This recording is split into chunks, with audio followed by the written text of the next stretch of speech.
Hey everyone, welcome to another episode of the Afterlife podcast. This is your host, Pooja Chilakuri.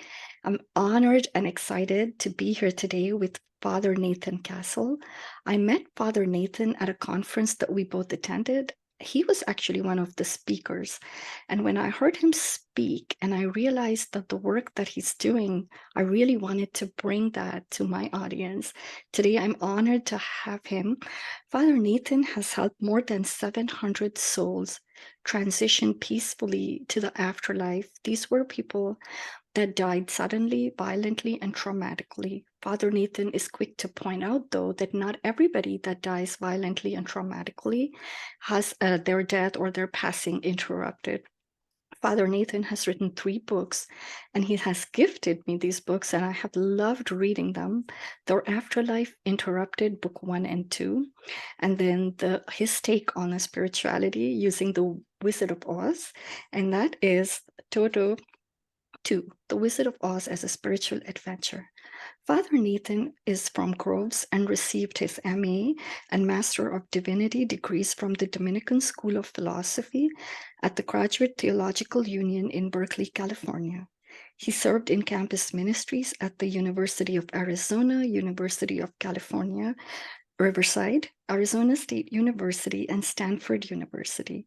Father Nathan has also chaired the executive board of the Catholic Campus Ministry Association, and he's also the host of a podcast, The Joyful Friar, and he's here with us today. Thank you so much for coming on this show, Father Nathan. So happy to be with you.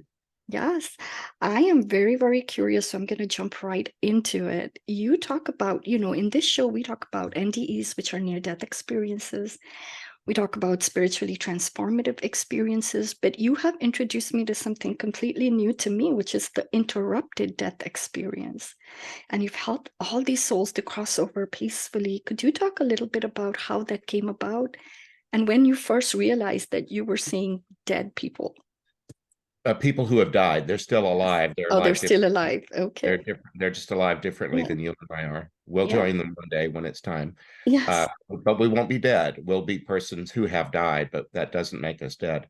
I coined the phrase interrupted death experience because I wanted for it to sit next to the near death experience. I've been able to have Dr. Raymond Moody on my podcast, Mhm. and I remember reading Life After Life in 1975 when it came out. I was in college and just found it fascinating. And uh, so he coined the phrase near death experience. But for people that are familiar with the classic pattern of a lot of NDEs, there are elements to it that, of course, these people only nearly died and didn't completely die, but they tell us of leaving the body, being aware that their consciousness is separate from the body that's on the operating table or in the automobile accident. They often have moved through a tunnel or toward an attractive light. Oftentimes, they've met religious figures or family members who had preceded them.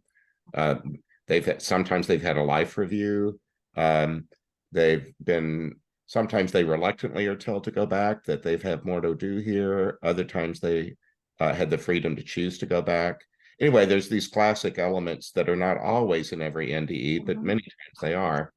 And I just wanted people to know that there's another kind of death where it all happened so abruptly that uh, that that process was interrupted, and their trauma became the issue of the moment rather than this movement through passageways and so on. So that's where reason I coined that phrase. The experience, I was raised, I'm 67 years old, and I was raised a Catholic Christian. And in my early childhood, we were taught about the continuity between this life and the next, if you want to call it that it's really all a continuum. That I had a family on earth and a family in heaven, that I spent most of the day with my family on earth, but before sleep, we talked to our family in heaven. I was taught to make the sign of the cross, as Catholic Christian children are, that it makes an X over the spot. And I loved a dinosaur. I mean, children often love dinosaurs. I love pirates. And that my mom knew that. And she taught me that X marks the spot where the treasure is buried, which is in my heart. And if I wanted to talk to God who created me and loves me, all I needed to do was make an X and knock on the door and say, hello in there, I'd like to talk to you. And I also was taught that when people die, I was taught about heaven, hell, and purgatory, almost like Canada, the United States, and Mexico, like they were nation states with borders. Mm-hmm. That's and that that heaven was for, perfected people who could be in the face of God. Hell was for the opposite of that, but most people were not either one of those. They were mostly in the middle, and that we could help the people that died by praying for them at the whatever they needed to do to get ready to be in the full-on presence of God. Our prayers could help them do that and sort of cross a border. Mm-hmm. So I was doing that very actively as a little child. Once I learned, in my childhood, we got newspapers in the morning and at night, twice a day, and both of them had obituary pages. So once I learned to read. I learned that only Catholic people believed in purgatory, and my town was like half evangelical Christian, Baptist mostly, and that they didn't believe that there was a purgatory. So I prayed for all of them. If I saw in the paper that somebody was going to be buried in a church that wasn't Catholic, I would pray for them because I figured their family wouldn't know to do that. So I would do it for them. So I was a really busy little kid making sure that purgatory had like prompt customer service, that anybody that was there was getting helped along because of my prayers. Mm-hmm. Wow. So very early on, you had the heart for this work. I did. Yeah, it just made sense. And both of my dad's siblings were Dominican nuns, first grade teachers. Mm-hmm. And it to them and both of my parents, especially my mother. I was surrounded by people that weren't only members of an organized religion, but were spiritual practitioners, people that were at home in their religious sense and practice.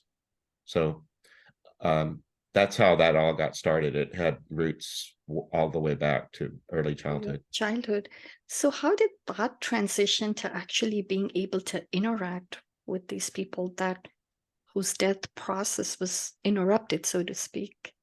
Well, I knew that in the Catholic tradition, other traditions too, but the Catholic Christian one is the one I was raised and trained in, that there's a long history of active interaction between God and persons on earth, or between angels and persons on earth, or between human persons who had already died and people are still on the earth. That we had a really rich tradition of the mystical tradition, and we were introduced to that really early. I didn't know that would really manifest in my life until different things when I was 18, and then especially at 22 was the first time that God ever asked to borrow my voice to talk to someone else. I had to discern that. Is this the devil? Is this my own lunacy or whatever? But I chose to trust, and that gift manifested a couple of times in my early 20s. It stayed dormant for a long while, but then in my early to mid 40s, it manifested again in the form that's now like weekly, helping people that they only need to voice something for a short time. And I'm not curious. I'm not going seeking people. I only deal with the ones that come to me. Yes. And I don't do message giving. I don't do, I won't help you talk to your grandmother or anything like that. Yeah. That's not my place. Yeah. I'm a Catholic priest in good standing, and it's a fine line. There are people that are nervous about this kind of thing, and not without reason. But anyway, it's been a large part of my life. Yes, and I want to talk about that as well. That is one of the questions I wrote down, because I do understand that in certain religious beliefs, having an experience where you're interacting with the other side, it can be hard because you could get pushed back and say that that's the devil or something like that. But after reading your book, Father Nathan, I'm convinced that's a beautiful work of the Holy Spirit in your life. And these souls, they come to you in your dreams, right? They do. They normally come about once a week. Yeah. They That's not always the case. Sometimes they kind of cluster, or other times the Holy Spirit knows me through and through, and sometimes knows that I'm over busy and kind of leave the guy alone, let him Yeah. get caught up or something. But normally about once a week. And I keep a journal on the nightstand to write down the dream, because dreams can dissolve pretty quickly. So I Yes. write them down as fast as I can. Uh, I normally schedule with prayer partners. The getting with prayer partners used to be in person only, but then the pandemic changed that, because travel and being in the same room was dangerous. And so it works just fine on Zoom. And my prayer partners are in New York and Pennsylvania. I'm in Arizona. Some of them are in California. It works just fine over Zoom. And we always pray protectively first. Yes. I don't pick up hitchhikers on Earth or on any other plane. Uh, Yeah. Not everyone is good company. I believe everyone is well made in the image of God, but not everybody knows that or is behaving accordingly at the moment. Yeah. So it's like I didn't have children of my own, but having to teach children to be trusting and also to be aware of stranger danger. Yes. Um, Absolutely. and so I pray to Michael the Archangel Mm-hmm. first, my own guardian. Mm-hmm. I ask for the persons of the Trinity, Father, Son, and Spirit. I call on Holy Mary, the Mother of Jesus, Saint Benedict, who's famous for being protective around the demonic. Mm-hmm. So I don't go on and on about it. We pray for a couple of minutes, and mostly it's inviting a kind of a sacred huddle. If you Mm-hmm. can imagine a football game, Mm-hmm. I make sure that we're surrounded on all sides by beings of light who are full of love and in the heart of God, and then we do our job. And yeah. And Father Nathan, I've read so many of the stories that you talk about in the book, and I don't want to give it away because I actually really want people to read this book. And I'm just gonna put a warning there if you have readers or reading glasses and you're gonna cry like me, you're gonna need tissues to wipe those glasses. Because every story I read, I thought, oh, I'm not gonna cry in the next one. And I ended up crying because these souls are so beautiful. And Let's the give me an reason example of one, if you don't mind Right. me interviewing you on your show. No, no, I What's one don't. that you So, really? two of my favorite stories from your book, Father Nathan, the ones that made me really cry is one has to do with Ray, and he comes on pretty early on in the book. And another one is Shelley. I think she was a mom and she was dropping off her kids at school and she hit a kid. And Yes. that event made her get stuck. Like she couldn't move past that. She lived longer than that event, but when she was on the other side, it felt like that was her guilt, was that trauma loop that she was stuck in, and you helped her move along. And Ray's story really, really got to me because I think he was ready to go because his wife was about to die. And up He said until he wanted to greet her when she comes, but I can't the way I am. Right, exactly. And so those two especially, but and then Dwight's story, Yeah. that one really. So there was, I can't tell you, there was not a single story that I didn't have tears. So it's not only because of the way they died, but how beautiful they are, and all they needed was a little help to, Yeah. yes. So thank you for the work you're doing. They all they all end up in some sort of therapeutic first level because they need it. They went through trauma as they left here.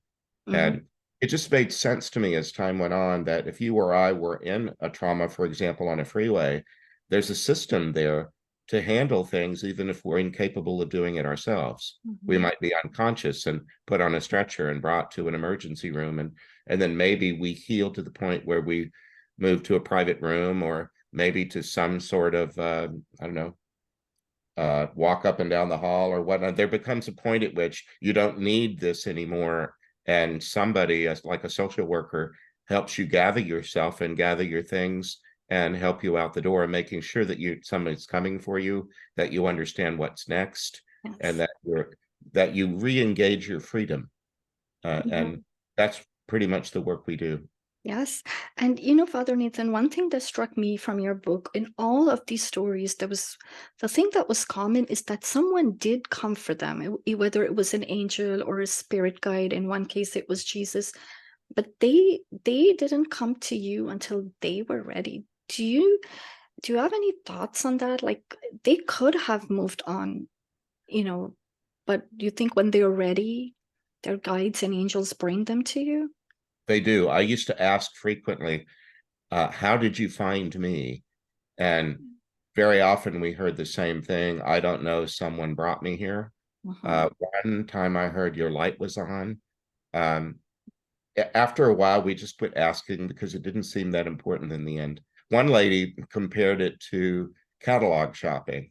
She died in the 1950s, and she lived. I can remember the J.C. Penney and the Sears catalog, great big thick books with lots of tiny print and pictures of clothing or things you might buy. And she just said, somebody sat me down with a catalog and said, just page through this and you'll find something that's to your liking. And she turned a page and saw me, and she was Catholic, and she said, oh, there's a Catholic priest that helps with this. I think I'll choose him. Well, the good news is they all make it peacefully, so that's the good part. And they have a lot of choices and options. Yeah. Sometimes say, well, what makes you so important or whatnot? Well, I don't know. I just make myself available, and the universe has got so many possibilities built into it that it's never only one, really. I think we always have lots of different ways that we could do the same thing. Thing, yeah. And another thing that was in common that I found in these stories was when they're ready to move on, it's always because someone they can connect with through love that's already on the other side. Yes. Uh, do you want to comment on that? Well, I think the universe is made of love, that God is love, that God isn't just lovable or loving, that if you imagine God having, I don't believe God has component parts, but if God did, all of them would be love. Yeah. And and that God just is love, and that we're swimming in God's love all the time.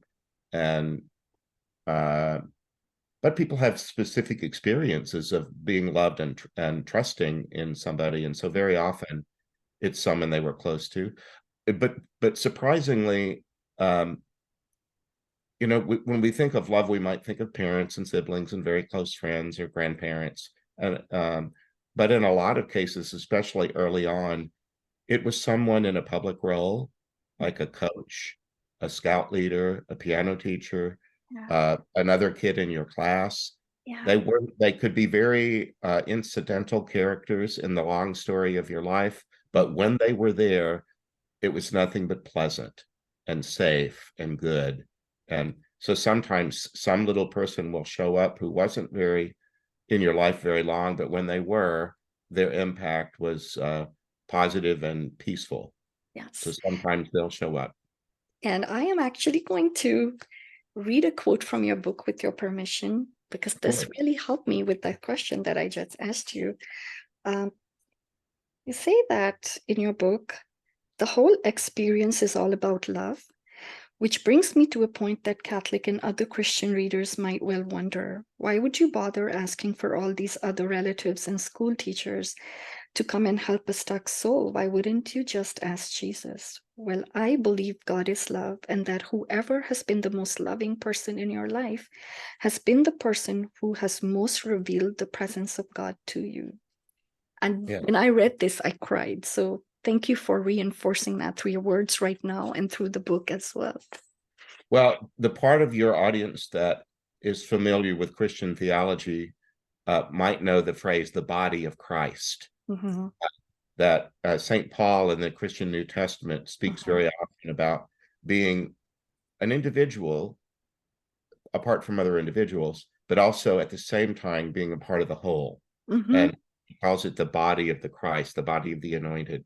And so, uh, in I think it's the second book, there's a man who was a Christian pastor who died violently, who was murdered, and he had been helped by different people in the afterlife, and he said to one of them, "When am I going to get to see Jesus?" And he said they had to take me back to Christian preschool and remind me that he's in all of us, that Wow. you've been seeing him in all of us. Mm-hmm. But if you want to see the version of him in your imagination with the beard and the halo and the toga and the sandals, we'll get you ready for that. Wow. Wow. And that's powerful. That's Yeah, powerful. yeah. It, it is. It is. We can't fathom that kind of love, and it's hard for our minds here to comprehend so many things, which also brings me to the next question, Father Nathan. A lot of these souls, after they transition, you actually ask them for their permission before you used their stories in your book. So when they return, they seem different, don't? And you talk about that, like it almost feels like they were doing things in the afterlife to heal and grow. Yes. I Can you comment on that a little bit? Well, when we first imagined, I did this work for more than 15 years, 18 years, something like that, before conceiving the idea of actually writing a book about it. And when we did, I just thought, these stories are quite personal. And before I would tell them to other people, I think I should get permission. So that meant going back a second time. In fact, a friend of mine who had been a Christian clergywoman for a long time said, you keep saying that. They came to you once. They would probably come again if we asked them to. We're not trying to disturb their afterlife, and we're not up to no good. We're not trying to get the lottery numbers of tomorrow, or you know, we're just being courteous. Let's try it. And Yeah. so we did. And that we're only asking a yes or no question. May I use your story in a book, or may I tell it publicly? And so that could be a one sentence answer, or one word, yes or no. Mm-hmm. But instead, we create a bond when we do this work. And we're kind of back with an old friend. Even if it was only a brief encounter, it was a very powerful one, an intimate one. And so very often they give us a little update about what they've been doing. And um, so I record all of those, and I get them transcribed, and they become a Word document, and then they with a little bit of light editing, they make their way into a book. Yeah, that's all. You just keep adding to your family on the other side I do all the time. all Yeah, the time. Yeah. yeah. And when I was reading your book, first my mind wanted to like, I was like, what are these people doing in the afterlife? So, my brain went there where I wanted to connect some dots and I wanted to, well, what is it like? And then I actually remembered the words of St. Paul, and you're probably very familiar with this passage from the Bible, and I actually wrote it down because I feel like some things are always going to be a mystery. And my brain, I just want to try to figure things out. But some things, and here's what he says. He says, when I was a child, I talked and thought and reasoned like a child. When I became a man, I put those childish ways behind me. For now, we see only a reflection as in a mirror. Then we shall see face to face. So all of these stories and what they're doing on the other side, it brings me so much hope and comfort, but I do understand that we can't know it all. Yes, and we've used a lot of Christian language, and you just quoted from Christian scripture.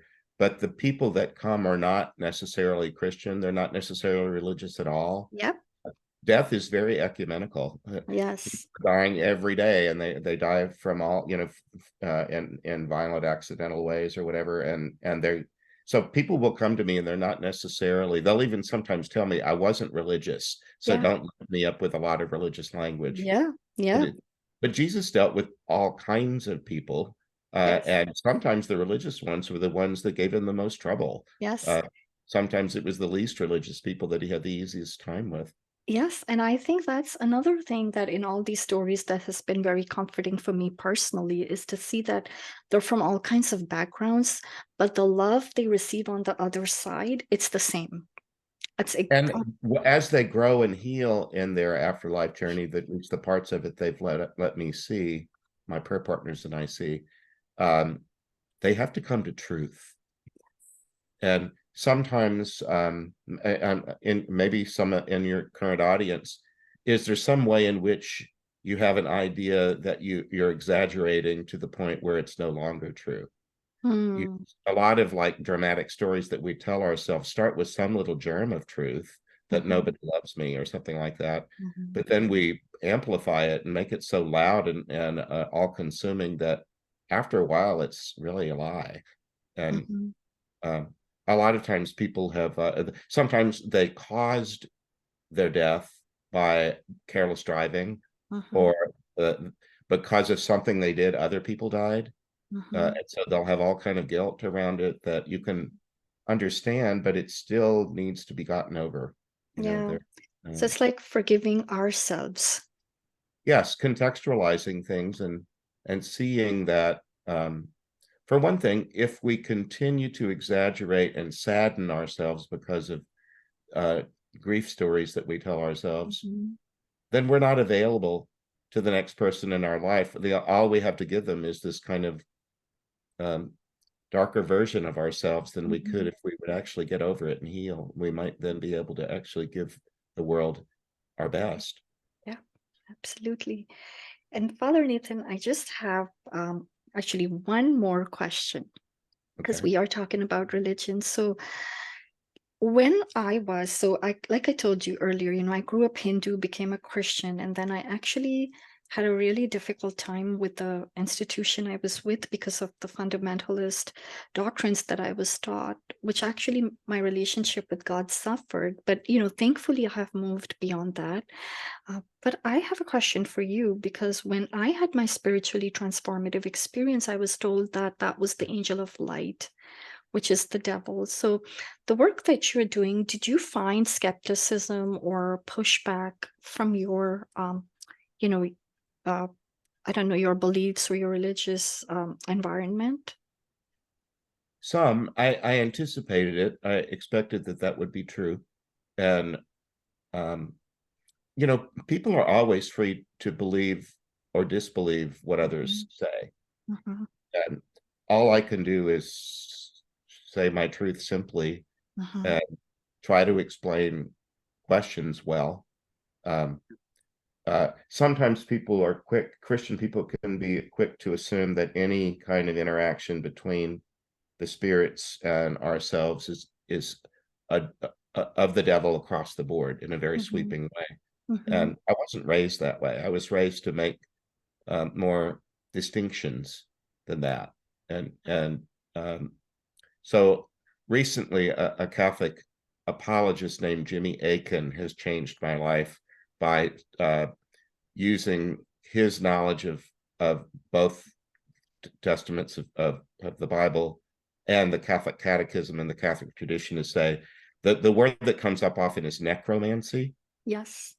um, which involves speaking to the dead for gain of some kind, to gain Mm. esoteric knowledge or some sort of advantage. Mhm. Uh, and he explained that that's not what Father Nathan is doing.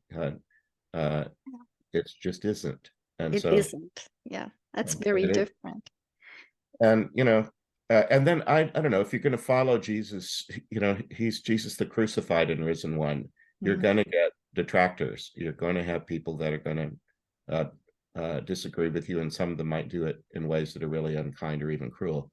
Yeah. Fortunately, I've been spared a lot of that. But if it should come my way, I would try to deal with that as kind of a big boy. Yeah. Just say, I Yes. understood that following Jesus could cause me trouble, Yeah. and Yeah. so what? And I know I heard someone say this once, and I've internalized it. If I'm going to be making errors, I would rather do that on the side of love. So it's, Yes, and there in the Christian scriptures, there's several times when Jesus tells stories about people having various amounts of money or talents, and Mhm. they invest them Mhm. and get a return on investment. And the gifts are given so that they're used to the benefit of others. Yeah. But in his stories, very often someone will have a gift or talent and they hide it or bury it for out of fear that they would misuse it. And Mhm. then they say in the story, "Here, you can have your gift back." And those are the ones that get scolded in the story. What was the point of giving you a gift if you didn't use it? You didn't use So it. Yeah. so anyway, I just have tried to be prudent and and say yes to this particular gift. And by the way, it's not the only thing I do. Uh, you know, it's not as though I'm in this kind of ozone layer of talking to people who've died all the time. I'm going about my life doing lots of other things that priests and people do. It's just Yeah. that this part lands in a book and gets Yeah. me on a podcast. And it's and speaking of other things you're doing, this is my last question. You have a podcast. I do. Can you talk a little bit about what that's about? Thank you for asking. It's called The Joyful Friar. I'm wearing my Dominican habit, All and right. the Franciscans and Dominicans are the two who are. Friar is just from the word frere, which means brother. Mm-hmm. So I'm a brother in a religious family called the Dominicans. Saint Dominic, our founder, with his nickname was the Joyful Friar. Mm-hmm. That's part of the reason I joined this group and not another one, because I was attracted to joy. The gospel is full of joy. Mm-hmm. Jesus is full of joy. So my show is called the Joyful Friar. I have on different guests that have some acquaintance with the near-death experience Mm-hmm. or interest in afterlife and healing and truth and goodness. And then other times I just take stories that are in my books and break them down and drill down deeper into what I call compassionate response to the stories and spiritual practice resulting from. And I try. I'm aware that lots of people don't have a congregational life of any kind. Mm-hmm. If they're affiliated with any world religion, a lot of people have only a vague Mm-hmm. uh, sense of it and Mm-hmm. not a community that they can rely on. And that's the word religion is from the word rely. Um, Mm-hmm. and Yeah. many people don't have a community they can rely on. And then during the pandemic, even people who did found that their house of worship was shuttered. And so a lot of and as a lot of people have gotten more comfortable with going online and not feeling like they're going to break the internet if they touch it, uh, people are looking for spiritual answers to questions online. And so I felt like it was important to have an online presence and try to be available to people.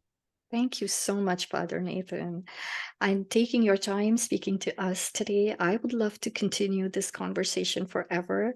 And those of you who want to learn more about Father Nathan's work, I'll have all his links to his books and to his podcast. And I believe on your podcast, you also answer some questions that people have after they read your book. So, I do, but one thing that I do ask is if they go to my website and use the little email on mhm, there, they fill out a bit of a form. And I ask them not to ask me questions about my book without having read the first one. There's gotcha. just enough hours in the day to explain things I've already No, explained. you're doing a lot. Yeah. I know that. So Well, thank I just ask that they read it, and if they don't like to read, they can listen to the audio you. version on. They're all on Amazon, and they're ebooks, paper Yeah, books, or audibles. And I voice them with my prayer partners. yeah, So, and people can do that in their commute or when they're walking the dog or yeah, whatever. Even if they're not readers, they can listen. So yeah. anyway, I ask that they do that, and then I don't bring messages through from your deceased ones. I don't do that. Yep. Uh, but I might be able to help with something that's going on in someone's life. Got it. And I'll make sure that all of the links are there in the show notes. Thank you Okay. so much, Father Nathan. I really appreciate it. It was great to be with you today. God bless you. Me too.